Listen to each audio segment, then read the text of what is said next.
First, I wanted to ask about sort of on the defensive side of things. Looking at the offense, there's a lot of, switching sort of in and out with new positions this year. You, Jack, you guys are going to be sort of the anchors on the defensive side. How important do you feel like your role is coming into this year, getting the guys who are coming up as starters sort of acclimated? Yeah, I think it's a kind of a huge, or not a huge transition, but pretty big transition, not having some of the senior leaders we had last year. But I think me and Jack are both ready to kind of take the reins in that sense. We have a lot of guys that are either making some of their first starts, or we also have a lot of experience at the same time. So I think it's kind of like a balance right now and kind of getting everybody on the same page, and excited to see what some of those newer players and younger guys with not as much experience are going to do. They're going to surprise some people for sure.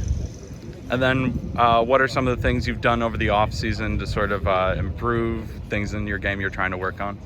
Yeah, it's continue to do our workouts and running, and then off of that, also working on some of my individual stuff, footwork, some of my pass rush moves and that type of stuff as well.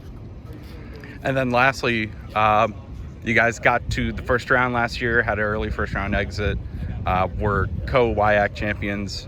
What are the next steps you feel that this team or your defensive side of the ball has to do in order to, take sole control of the WIAC, get further in the playoffs, maybe win a national championship? Yeah, obviously it was a good year last year, but getting bounced in the first round definitely left a sour taste in our mouth. I think these guys are all really driven to kind of continue to improve and build off of what we had going the last 2 years.